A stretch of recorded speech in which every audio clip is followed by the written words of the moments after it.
So good morning, CSL Palm Desert and beyond. Good morning, Jeffon. How are Good you? morning. I'm doing great. How are you? I'm great. I'm ready to go. Here we go. Actually, you know what? Let's just center ourselves just for a moment. Take a deep breath in, and let's just know that we are in our right place right here and right now. Whatever needs to be said is said. Whatever needs to be done is done. Whatever needs to be revealed is revealed effortlessly, easily, with grace. And so we allow this beautiful hour to unfold, knowing that the highest and best good for all is unfolding in such a divine, perfect way. For this, we're so very grateful. We let it be so, and so it is. And And so it so it is, is. my friend. All right. So for those of you who are joining us live, your questions in the right side or questions, log in, hit the chat, and get us questions if you like. Today, Jeffon and I are going to play a little game. It's called Turn the Table Tuesday. So he's good. We're going to turn the table. Instead of me asking him questions, he has come up with a list of questions that I'm this is going to be really good, that I'm going to be responding to, that will be the basis of our conversation today. So I look forward to actually going through this today. So Jeffon, fill me in, man. Okay, so here we go. First of all, how are you? Doing well. Doing well. Yeah. There's it's a continuous movement. A lot of organizations, it seems, on my end, have been continuously reaching out to engage in conversations that we're having. Hence, as I mentioned last week, and when we sat down at the center, why I feel this is so valuable, and I'm very appreciative for your willingness to engage in a conversation that is very easy to overlook, to point out particular aspects of it, and have this broader conversation, which I greatly appreciate. Well, and I'm enjoying the education as well. So, and it's really interesting. I mean, I've watched the protests in Los Angeles. Was it just yesterday in LA? Hmm. That they're all flowing together because it feels like every day. But the one yesterday in Los Angeles was just huge Yeah. and peaceful, and I'm happy to see that. I'm like, okay, now we're getting to the place where now it feels like a real, true, protest, demonstration, a rally for a cause.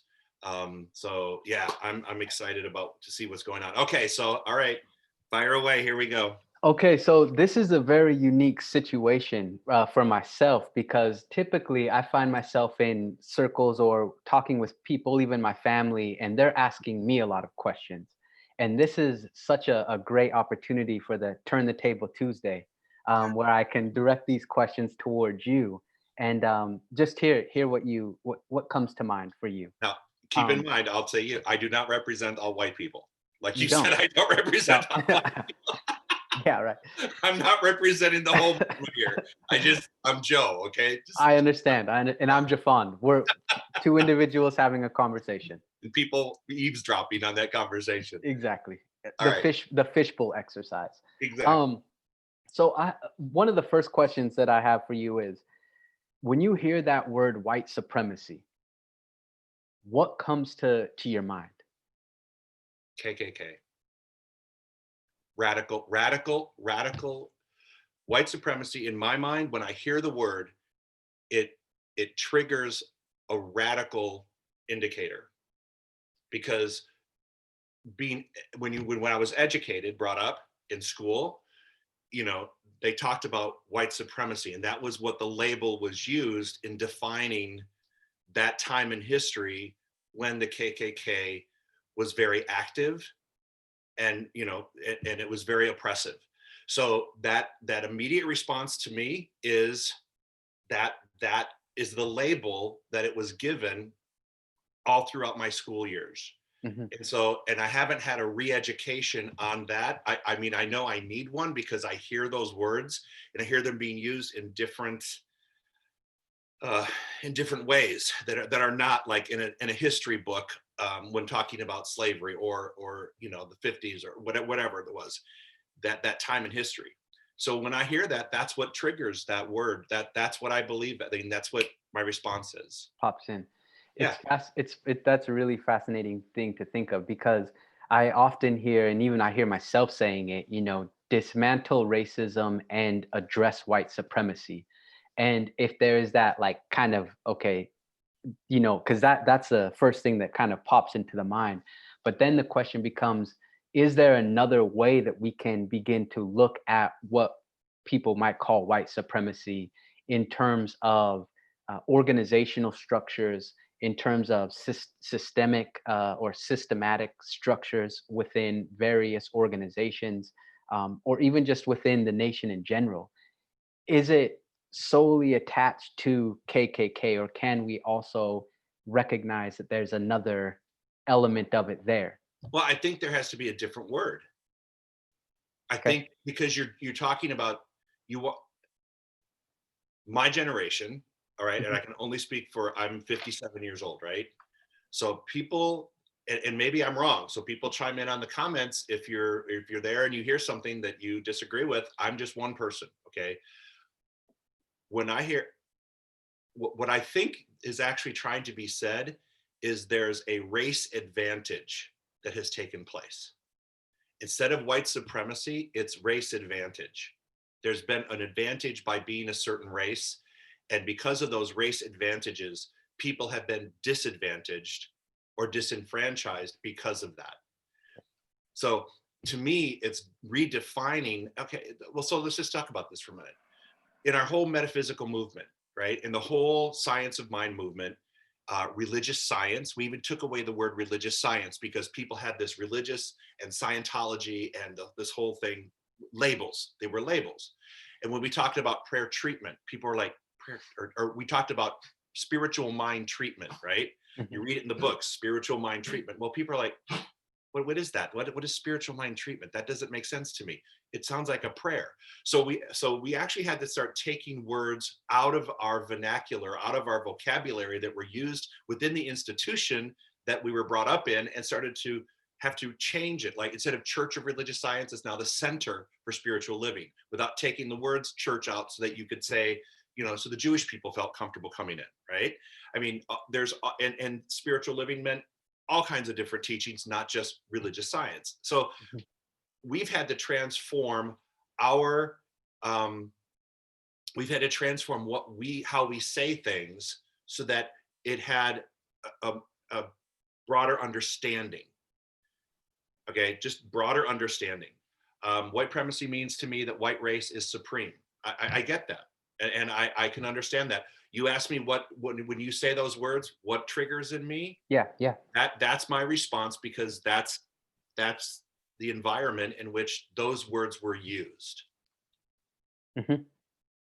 In my mind I don't look like this person who thinks that means the white race is supreme. I don't ever want, I don't, in just my Joe Hooper's mind, right? And that's only my mind. There's no, I'm not supreme over anybody. This idea that I have dominion, or I no, I look at everyone as my equal, and I'm like, and that's the way I was raised. I never looked at that as an advantage, but I get it. I get that I have a skin color advantage, but let's call it that. Yeah, I guess, kind of piggybacking off of that with regards to white supremacy, and similar to what the comment was, white supremacy means the white race is supreme. It's almost as if this sense of privilege, and we've kind of talked about that a little bit, and which brings up another point that I want to address to you, or at least ask you. And this is from my perspective, coming into the New Thought um, pathway. I was reading New Thought material, long before I knew there was a Center for Okay, Spiritual Living or even a Unity Church. right. Probably as for many individuals, I stumbled upon it, read a book, and it struck a deep chord with my spirit. And so Mhm. I was devouring, reading all these books, and I walked into CSL in Atlanta with Reverend David Alt, and I mean, I just felt like I was home. And Atlanta is a great place. It's very diverse in terms of just a Right. lot of unique people. But as I stayed in CSL and continued to go through my New Thought teachings, um, why does it seem that uh, so many of the text or books or materials come by way of, just simply, frankly put, white men? And knowing that transcendental movement, even going back to ancient Africa and India and a variety of different places, there's so many of those deep universal principles that tie through all of it. And that was one thing that kind of stood out when I'm sitting in classes and Yeah. foundations classes, and But just a but thought, so just a define, conversation. I have no, no, no. This is good conversation because this is kind of what I'm facing here. I'm facing the fact that in Palm Desert in general, demographically, it's an 82% white city. Mhm. 2.54%, almost less than 2.5% are people are black who live in my community of Palm Desert. So already we've got an 82 to a 2%, right? And I want to go, you're right. Where are those people? But then you look at someone like Michael Beckwith and you look at someone like Oprah Winfrey, who have been leading, Oprah Winfrey has been leading the New Thought movement in for the past 20 years. Yeah. She really is. She has been the pioneer. She put it on the map because of what she did to empower people. So here's a very strong black woman empowering people and giving the voice to new thought. Now, I need to ask you, where are my black authors for new thought? Where are they? I mean, everybody's welcome at the table. I can show you the gay dudes. I can show you the white guys. I can show you the white women, right? But where are the black people in terms of writing those things and teaching the text? If the wisdom exists, it exists in all people. We agree that, right? Then Definitely. it's our ability and our responsibility to take whatever gifts we feel we've been given and to put them out there in the universe, i.e. your book, and i.e. what Michael Beckwith does and Oprah Winfrey does. And there's several wonderful black leaders within CSL. So you look at Definitely. that and you go, okay, where are those books? And Mhm. why aren't we teaching from them? Because I would love, we gobble up everything we can get, Right. literally everything we can get. But I can't make someone write a book no more than I can make someone take a practitioner class or make someone take a ministerial class. You know, I mean, we offer every advantage we can by just saying everybody's welcome. Give us what you have. So when I hear that, I go, but you tell me, where are they? Where are the? Well, you, I mean, you've got Deepak Chopra, right? You've got Deepak, and he's not black, but he's ethnic, right? East Looks like Indian. an Yep. ethnic, right? Yeah. So he's not white. We'll call it white, not white, because that's what we're looking at: white, not white, right? Is that kind of what we're? Yeah, yeah, I guess, and I'm not necessarily speaking about the current times right now. I'm thinking about historically, a lot of the books that we pull from. And I know it's like, okay, well, Ernest Holmes wrote a lot of books. Charles and Myrtle Fillmore, they have a lot of information out there. And perhaps at those times, it wasn't as easily available for people of different complexions to be able to share information is easy, travel around and speak in those regards, or perhaps it was. But Yeah, because I would. I'm going to disagree with that, Jeffon, because I was born and raised in Unity. Mhm, I mean, in Flint, Michigan. mhm. And I remember we had a very small congregation, but over half that congregation was black. And the leadership, we actually had, at one point, we had a black minister at the Unity of Flint. So I remember that was available then. Does that make sense? Yeah, yeah. And so Maybe. why aren't you stepping into your role as a author and leader and speaker and a person who takes on a huge church and makes movement? Beckwith would love. I would love to For gobble you me. up, but you don't want to live out here in God's waiting room. There are people everywhere that would just say, "God, come on, man, let's get Well, right with this." that's a very powerful point, because I have found in all my travels, I think I've shared at over 50 different centers in my since I started speaking a few years back, and every center that I've had the privilege to go to, I mean, it was such a I've had very, very incredible experiences. And I see myself as, as I've mentioned to you, growing up with my mom's side, who I'm half black, half white. So I'm very comfortable being in both environments. Right. And I see myself as almost like a bridge builder.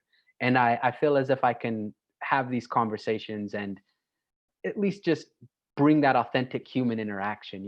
So I don't know if I really asked that question well, but I appreciate your insights around it. Yeah, and so I don't want to put it back on you, right? But I'm like, but I can't make someone write a book or become a practitioner or become a minister. I mean, I would help anyone who wants to do that. I don't Mhm, care what color you are. mhm. I mean, right now, I'm so glad we have two Black intern practitioners in our practitioner corps that are coming in. And I'm thrilled to actually have, that representation there because I think it's important, even though we're only 2%, Right, African right. American in my community, I still think it's important to have representation on that level. Well, let's pivot to another conversation, and perhaps I would love to hear your insight around what does it mean to be that word ally has been flowing around a lot lately. Right. What does that mean to you, and or what do you think that individuals could do to step up and be one of those allies for communities of color or just disadvantaged uh, groups of individuals? So what I look at is this. The way I consider the word ally is this.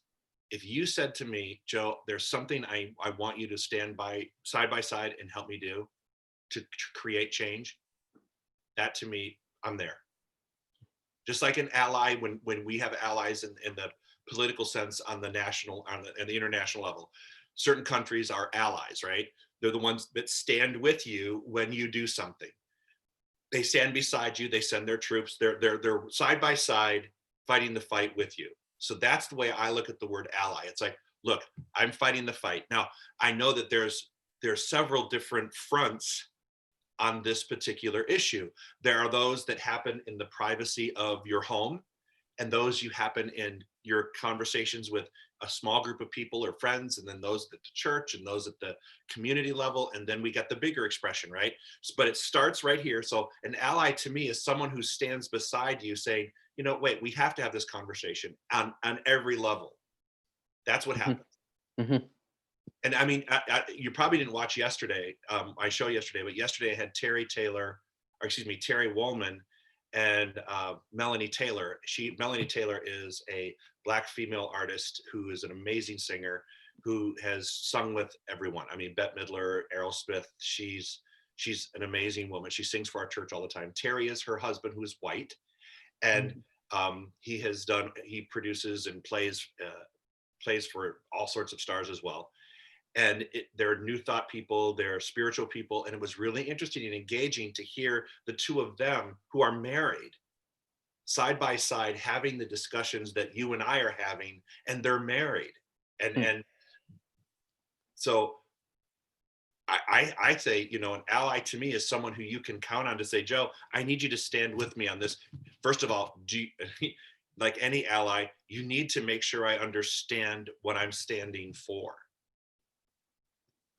And that's where our conversations have been invaluable, because many times you're educating me on things that a perspective that I don't see and have never been exposed to. Mm. And not for the lack of not wanting to, it's just I live in a place and I've lived in places that are that way.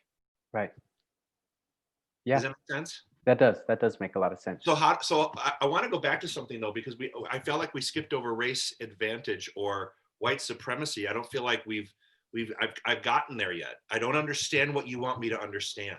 What do you So want me to understand in today's vernacular? I need you to help me understand that when I hear those words and it triggers within me the old textbook of a guy on a sheet with a sheet, because that's what it triggers. triggers.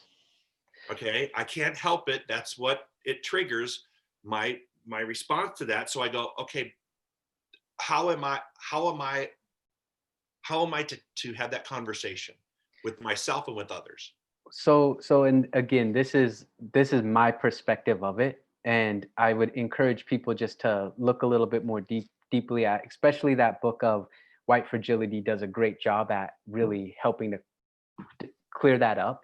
You know what? Whoever wrote that book must be making gazillion dollars, because you cannot find that book anywhere. It is Robin sold out. DiAngelo.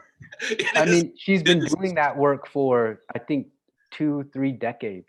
it is sold out. You can't find it anywhere. I'm listening to it on an audiobook because I can't get a book. Right, Okay, right. go ahead. So it's very similar to that concept that we discussed at the center when you and I had an opportunity to speak of this good bad binary. So we often think that, look, there's a good part, progressive, open-minded, positive, willing to listen, and then white supremacy, KKK, extreme racist, hurting people, and there's these two things, and we don't have to lump them into one or the other. From my perspective, it seems as if white supremacy is very much in alignment with racism, which is not an event, it is a structure. So there is a structure that has been built that we stand upon and that we operate in and day out, that has been designed and ultimately put into motion to open the doorways of opportunities to more people, than some people more than others. And it's shifting, it's definitely, there's more equitable opportunity for people of color in this current time than there was in the 50s or in the 30s or in the 20s. um and yeah, what just said, white privilege equals white advantage. And we see, if we look, when I go into organizations, large organizations, Fortune 500 organizations, and do diversity and inclusion work, and they're talking about, we want an equitable organization. We want a place where everybody feels wanted, respected, the sense of belonging. There is usually this invisible line that stops. And when you get up to the executive management team, they all look the exact same. And that structure up there is what then helps say, okay, we're doing this down here, this down there, but we don't want that to infiltrate what's happening up here. And it's not a conscious thing, it's an unconscious thing by way of the system and the structure that we are brought into. So when the attempt to dismantle white supremacy, from my perspective, it begins with not only opening those doorways of opportunity, but really a deep introspection and recognizing that, what I often say, that superior inferior illusion that often occupies our mind that we don't even know is there. What makes us feel like we're superior or inferior to another person, and then ask our questions why. And how can we create that equitable, that equal uh, environment or culture. And in doing so, it would seem as if we have to begin to pinpoint and recognize that there has been an advantage, a supremacy, an institutionalized stepping stone for certain people throughout the history of this country. And without addressing that, it seems as if we could be more equitable, but that does not mean that we'll be more equal, if that Okay. makes sense. Okay. So then how do I support you and become your ally in making that change? I mean, I'm not an executive at a business, Yeah, right? I run a church, and when we have someone come up through the ranks, I don't care what color they are of or course. whether they're sexual oriented. I don't care anything about. Look, if you're qualified, you're qualified. We put you out there, right? Mhm. So how do I support you in that effort to change that if I myself don't have a place to put it? I want to help make that change. I'll talk to anybody, but Right. what do I do to help level that playing field? I think that one thing that is very powerful is what we have been doing. And I know you mentioned that you were with a group of friends and just having these conversations to at least begin opening the doorway so people can take this light of conscious awareness into their unconscious unawareness and begin illuminating things that are dwelling within themselves, that creates this structure that we all are occupying and all are living in. And in those conversations, you never know how those seeds may be planted. You know that.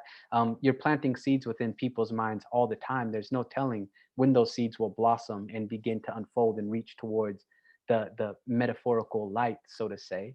But definitely those conversations. And I know from your perspective, you're in a very unique situation because you're a part of a movement. We're a part of a movement that is very much so focused on recognizing the inherent quality that is dwelling within all humans, the inherent worth that is there within everybody. But knowing that intellectually and fully embodying that on a continuous basis, moment to moment to moment, is it's a never ending process. And that's from my perspective. um So conversations and being willing to catch people when they start saying particular things. And I know that's very superficial, and I know that's like very top level surface. And if I said something that could be monumental, is to admit when we are falling into those racist and white supremacy tendencies. And it's not just a one race type thing. There are plenty people who look just like me, or people who are darker than me, or all different shades, who occupy and participate in this particular environment because many are prosperous because of it. Many have found abundance because of it. And therefore, to dismantle what is currently feeding you can be threatening, and you're in for self-preservation at times. I think that's a big reason why a lot of people in entertainment or high organizations are hesitant to speak out very harshly, because they do not want to bite the hand that feeds them. Okay. That's a lot. I know, and That's a lot. I'm trying to digest. I'm trying to digest all of it because I'm trying to. How do I fit into that? How do how do I fit into that? What can I do? Look, I mean, I've been fighting I've been fighting my whole life to just be an accepted individual on a different level, right? So how do I engage in that support? Um, Joe, I feel we're beginning that. Like, I know you and I are doing that. yeah, but I feel like I'm not doing it. I feel like I'm not. What I'm doing isn't sufficient. I feel like I'm having conversation, but it has to be more than a conversation. It's like, okay, what are you doing? It's like, okay, well, okay, I'm aware that in a video that we posted, there wasn't an African American person in it, right?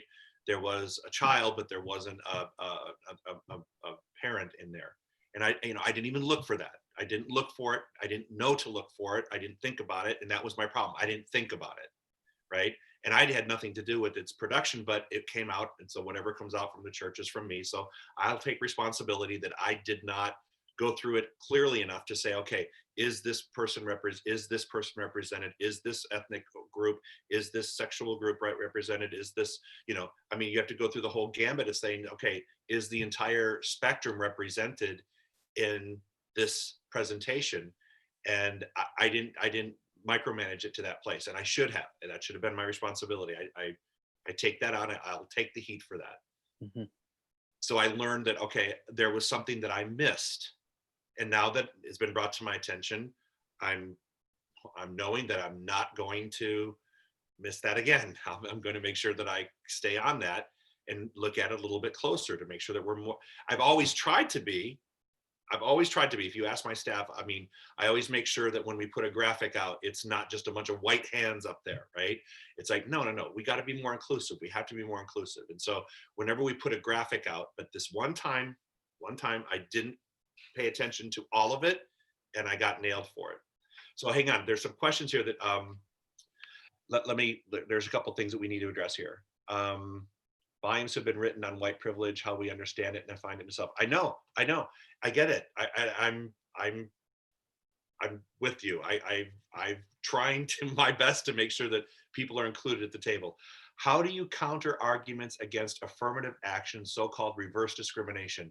White people often blacks advancement as being and at Their expense, especially the poor, disadvantaged whites. That's something that I've heard many, many, many, many times.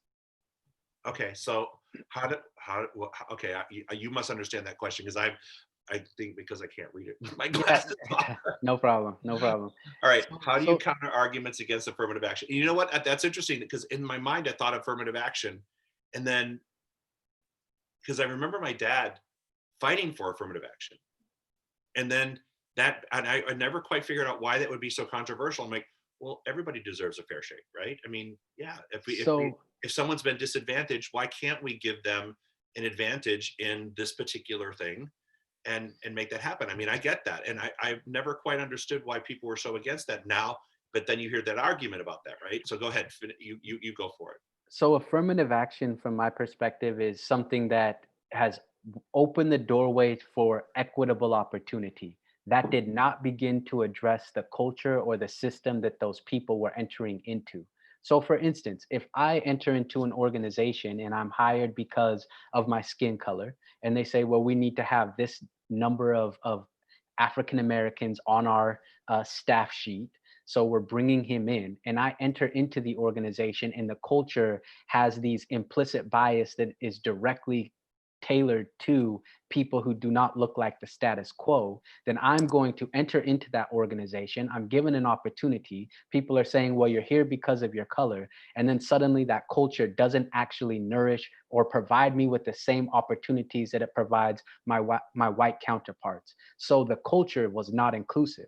They just simply opened the door and said, come on in, we need to bring you in. And suddenly that begins to take place. And those counter arguments, people often say, well, just pull yourself up by your bootstraps. I did it, I overcame it. And that's where we begin to look at the systemic structure that provides these stepping stones for certain people. And we can't ignore that. The culture doesn't change just because you invite somebody to come sit at the table, unless we collectively begin to shift that culture. And I know that there's a lot of messages coming in right now. Yeah, So they're piling in here. Hang on. But you did you I'm not happy. I'm not complete with that, because I've got to figure out, okay, I understand what you just said on a mental level, but then I'm like, so how do we fix that? it has to be a systemic, it has to be a shift within individuals first and foremost. Okay, Individuals help to create the culture. Go ahead. so I'm here, I'm showing up, right? Mhm. We have people showing up. We're here, we're showing up. We want we're looking to make that change. Look at what's happening in and all these protests and marches, and you're seeing people of all ages and races and colors. Everybody's marching together. Okay, we're showing up, but there has to be an action behind showing up. I mean, it's like, okay, when the demonstrations and the protests die down and that people aren't on street corners anymore, what what can be done to make this move? I mean, do you understand what I'm getting at? I do. I do. Because it's frustrating for me, because I'm like, okay, I'm here. I'm here. I'm ready. You got me. Look, I tell me what to do, and I'm going to do it because I believe in it. And I do see the whole inequality thing. I do see the lack of inclusiveness, which someone said inclusiveness is a separate issue. And I guess I'm Yeah. not I mean, sure I if do multiple day workshops just focused on that one word. on one word. I was going to say, because I look at that and I go, I just want, I don't know. Like, I don't. It's very easy to look at the behaviors that one would have to do to begin to bring this into existence. We could come up with a list, and there's no shortage of lists that we could do online of particular behaviors. But I feel the reason why behaviors have brought us so far but can't take us past that finish line is because there has to be a fundamental shift within our own consciousness, within our minds and our hearts individually, and then that will enter into a collective type consciousness. So let me Uh, ask you this question. This is a hard question. Do you think do you think it's possible to actually make this shift in certain parts of the country that have been so deeply ingrained in this? I think, when you look at, you know, the two coasts, where you see, it's certainly not optimum, but it's better than the middles in the South. Okay. So mhm. having come from Atlanta and having come from that area, do you even think it's possible to get there because of the ingrained uh, Um, belief systems that have been so prevalent in that? I mean, is it possible to get there? And so if this, how do you tap into that? so this is my new thought ideas coming to the forefront. I believe that the seed of potential and possibility is always available to us. We can tap into it anytime. It could be in the snap of a finger, or we could say we need to go through this systematic type of things to reach this conclusion. But the seed of possibility is there.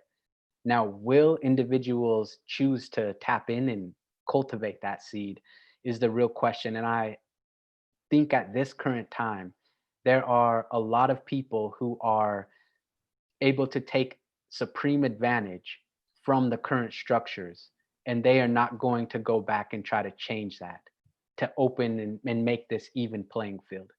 They will have this illusion of progress, which I see often, which looks very, very great from the outside looking in.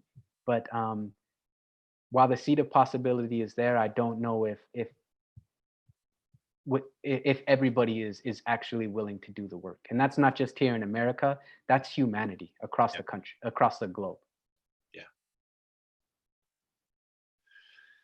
All right, hang on. Let's get to some questions here. It's so frustrating because you end up, it's like, it's a circular conversation. Yeah. You know, no matter where I end up, no matter where I start, I end up there again. Now, yeah, planting some seeds along the way. Hopefully, somebody listening might change something. I mean, we certainly know that you and I, right now, our conversations have charged some people in the in a very how should we say, divisive way. How do we say that? I don't know how to couch that, but our conversations are not necessarily sparking acceptance among all people on both sides of the issue. So it's been different to hear the comments for that. All right, so let's pick some of these questions. Um, Conversation is moving many people. You're both making a difference during these conversations. Inclusiveness is a separate issue. We must remember we learn from examples before us. In minority groups, we practice acceptance of all, so others will hopefully want what we have to offer.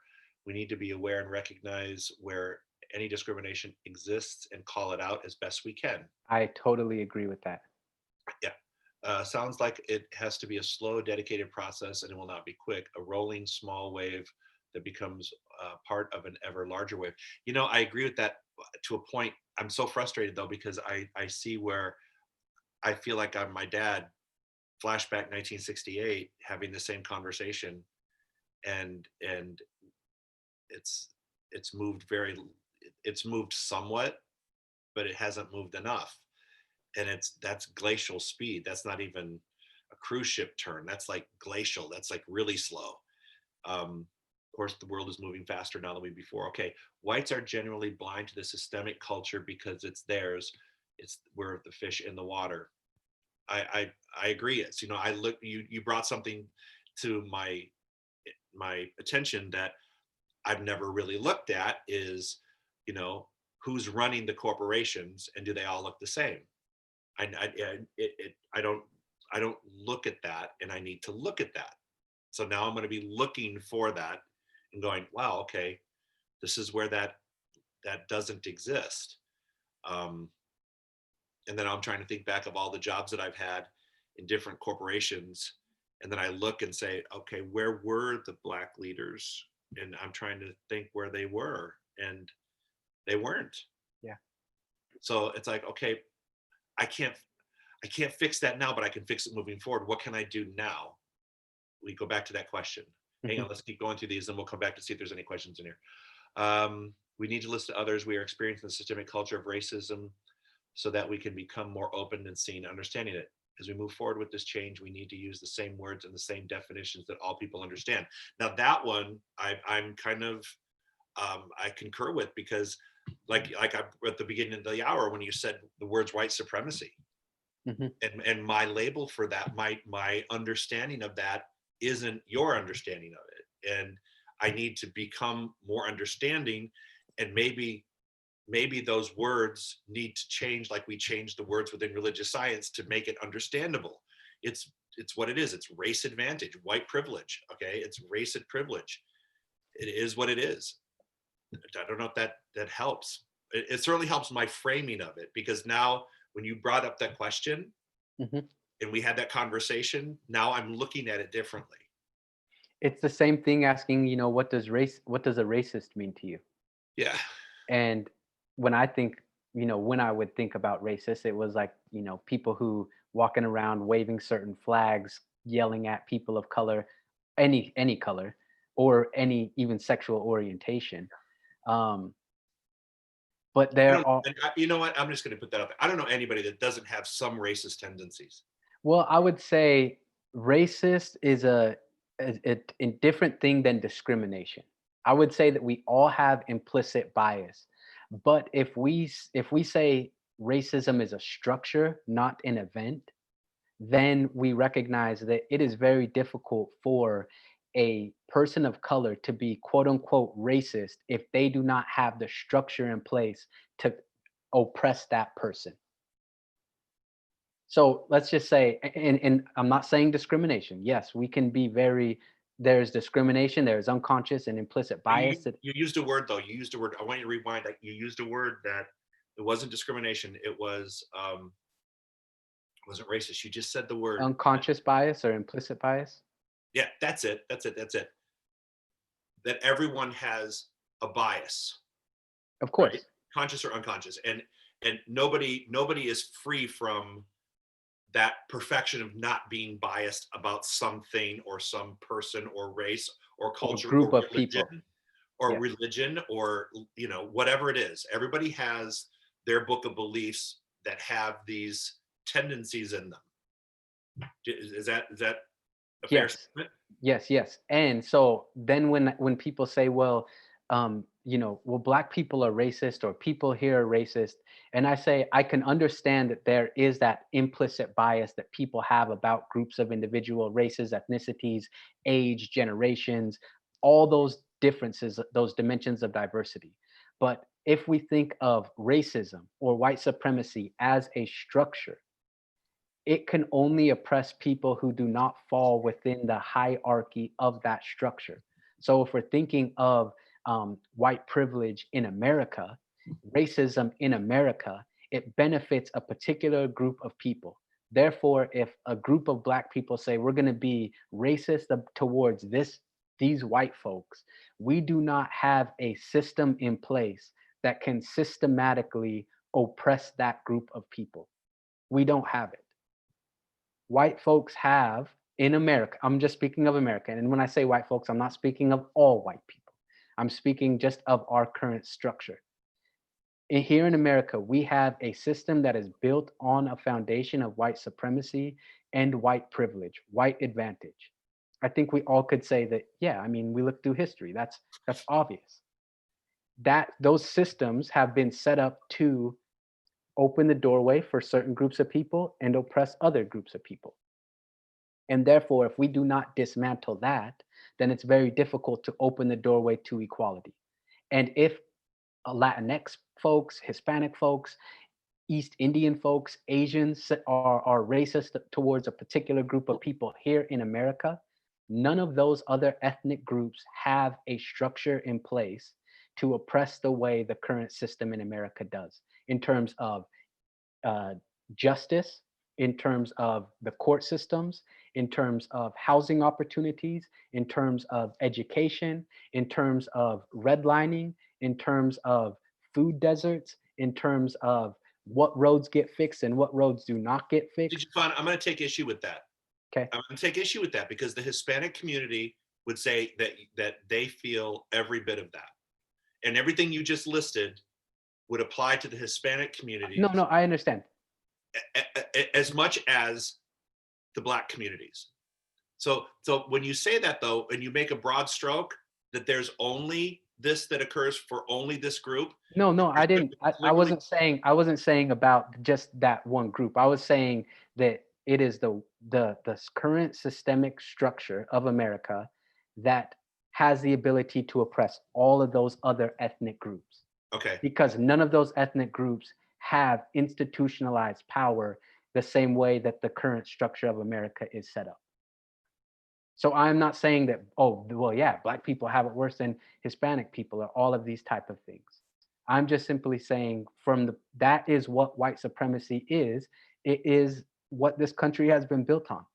And it's not just lynching, it's not just KKK flags. And somebody said, how does prayer treatment fit in? It's very, very powerful to bring that into our minds and into our hearts. But I think we all can agree that if we treat and do not move our feet, nothing will change. Yeah, I totally agree. I can treat all day for more abundance and checks showing up at my house. But if I'm not doing anything to honor those gifts and blessings within me, then nothing's going to come out. So here, let me ask you a question. So let me ask you this question. Did I answer that question though? I mean, did I kind of resolve that? Yes, you shed light on it. We're Okay. not, I don't think you and I are going to resolve the race issue here today. Come on, Jeff.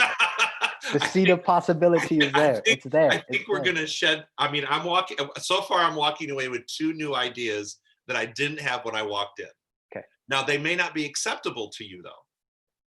They may not be acceptable to you because, okay, here's my philosophy, and maybe I'm wrong.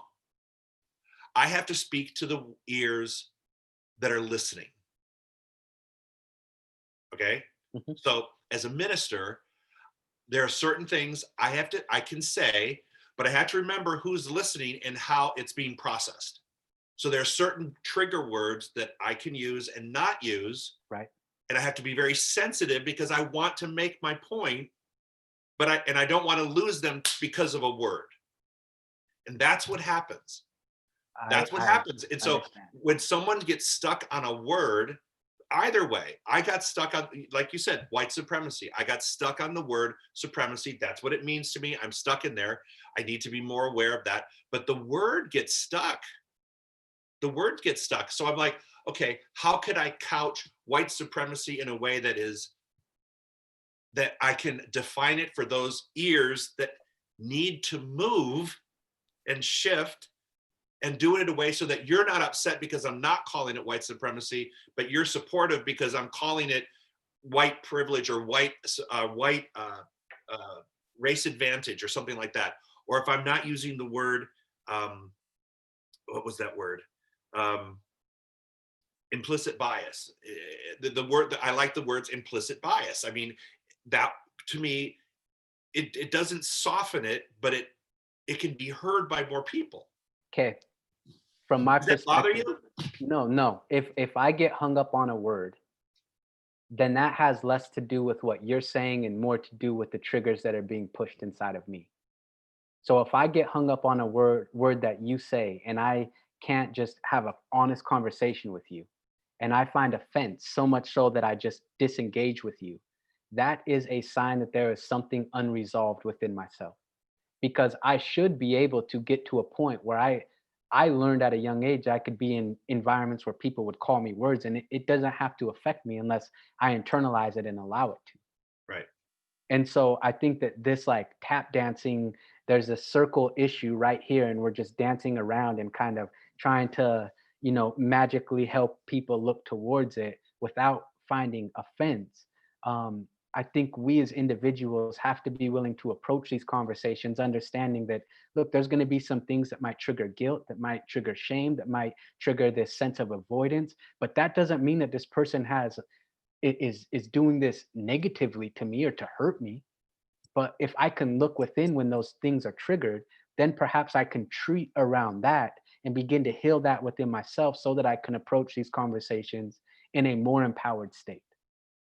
There was a man once in my life that he was a leader of the union that I belonged to, and in the course of a meeting, someone um, I couldn't believe it, but someone, and this is like 1980 something, someone actually used the N word in a meeting, and the whole meeting just stopped. And the guy that used it was a gay guy. Mhm. And I'll never forget this guy who just called him out on it and said, and he did it in a way that was just really, he said, look, fag, you're a minority too. Shut up. Don't ever say that word again. Don't ever use that word because you are a minority in and of yourself. You don't ever talk about anybody being less than because you already are viewed as that. And this was in the 80s. Mhm. And so I remember that specifically. I remember that guy. I just remember his name. I remember him calling it out, going in the middle of a meeting because someone just let it rip, and I'm like, I mean, I was floored that it just flew out, right? Right, right. But I just remember him calling that out and then calling that guy, that name, the fag, the fag thing. Yeah, And yeah. I remember sitting there going, hey, point taken, right? And then someone just commented, women understand about white men being in power at the Oh, top and yeah. flat ceiling. Yeah, absolutely. Yeah. But interestingly enough, I do see now that I'm looking at it, because now that I'm looking at the white women who are now, in running these countries. They're now the presidents and leaders in certain Yeah, prime countries. ministers. Yep. Yeah, prime minister. So you're like, okay, well, there goes that ceiling. It's like, okay, come on, man. We got. It's like so I'm seeing them break through. We got to. How do we manage? How do we manage all that? That's a lot. That's a Um, lot. I it, mean, it is. you want to do the right thing by everybody. I mean, it's this is. But okay, so two things though: racism and implicit bias. Was that the connection? Racism, or was it discrimination and implicit bias? Discrimination and implicit bias. All right, hang on. I'm writing this down because I want to remember this. So if I were to use that, would someone say I'm wussing out and not being strong enough on the issue? If I try to educate by using those words? Well, I think you know the people that you're speaking with and the words that may be more comfortable for some. I think that a very harsh approach would say we have to call out our racist tendencies and address white supremacy. That might scare some people. But if you say, let's begin a conversation about recognizing our unconscious perceptions and implicit bias that naturally exclude some and include others. And how can we bring a light of conscious awareness into our unconscious unawareness and begin to reveal the spaces within ourselves where we don't know that we don't know. Okay, point. I got it. Now the only problem I'm going to have, and I can tell you it's going to be a problem. It's not that it scares people. I don't think it's. Well, I don't want to say scare people. It's just as soon as you say that, they just click off because as soon as you said white supremacy to me today, and because I don't picture myself, you know, in a wearing a sheet, Mhm. and burning a cross on somebody's lawn. So it's like if you were to say I'm a white supremacist, I would be like, okay, wait, I would turn off because I'm like, I don't understand that. I don't understand that that's what that is. Joe, Um, there's a question that somebody said, do you know of any country that has worked out these systems that we could learn from and maybe model? And from my perspective, the answer is no. But in the same way that America, though it was founded on a very rough foundation, entered in and created a new system, we as human beings, we all know in science of mind, we have the ability to envision and move into and start feeling that mold. So the model that we are seeking to create is already deep within ourselves. We just have to open the doorway for our highest essence to step through and begin that creation process. So it's a new model, it's a new structure, it's a new system that is going to come about by way of us.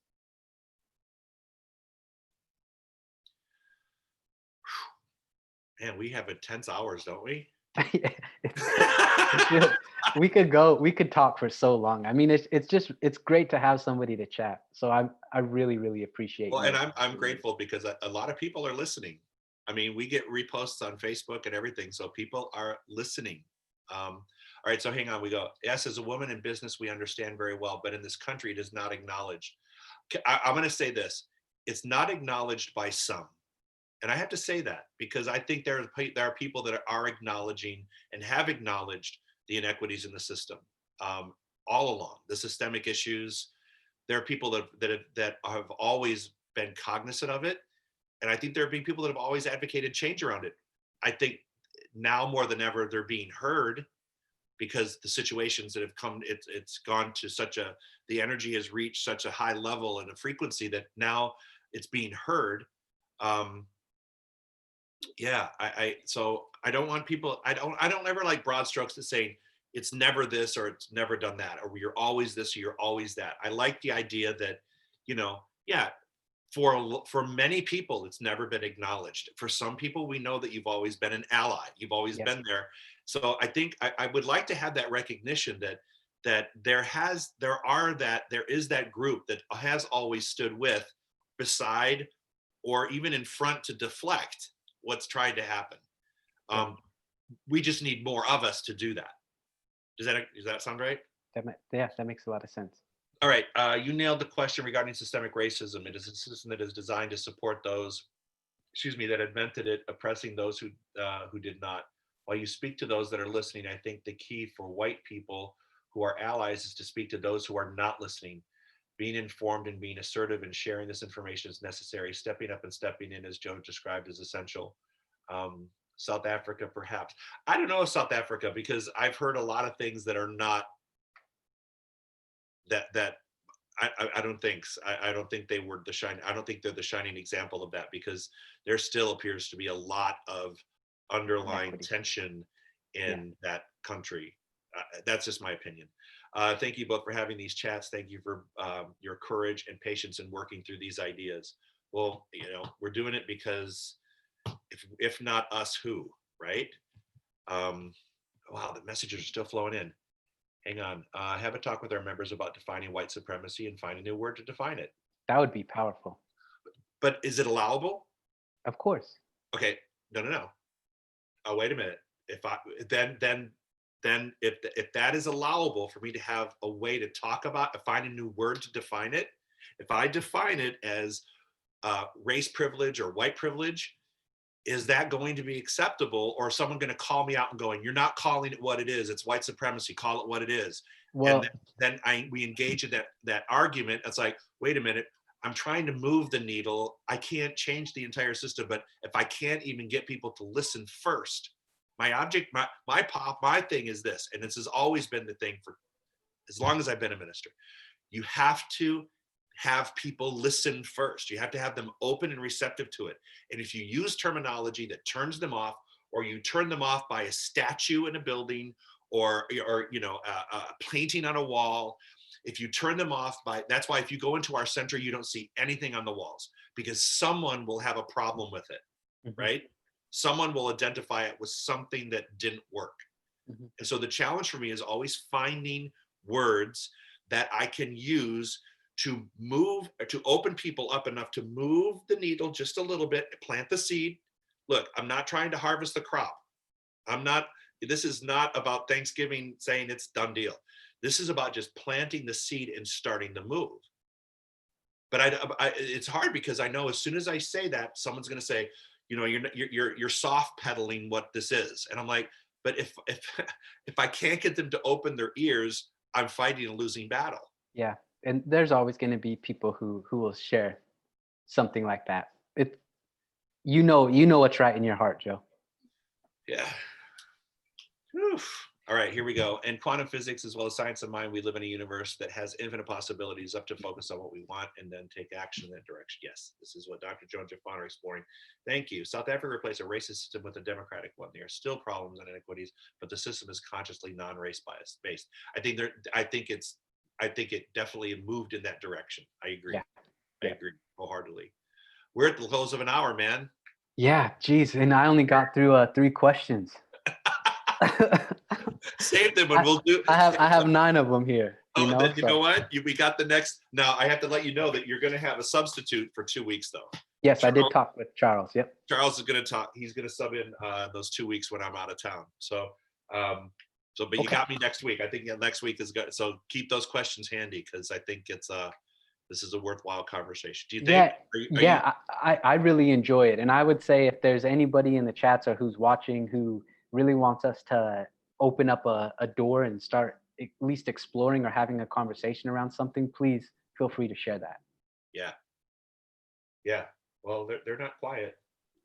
Yeah, I really I enjoy it. I enjoy it. Keep those questions, man. I walked away with 2 things today that I needed to learn. And I thank you for that. I mean, out of 3 questions for me to walk away with 2 things, Yeah, I mean, that's monumental. I'm batting 66% over here. You know what? If you can get 66% on a test like this, hey, more power to you. I think we're doing great. My dad was in superintendent of schools, right? And he always said, Joe, at the best, you're always going to get 66%. 66% of the people are always going to. He says there's a third of the people that are going to be very vocal in Mhm. supporting you. There's a third that are quiet, supportive, but they don't show it. They don't say it out loud. Then there's a third of the people that you will never ever get. Make sure you're keeping your emphasis on the 66% because those are the people who move the envelope. And he taught me that when I was a kid, was a teenager, because people would write these scathing editorials about the superintendent of schools, and Mhm.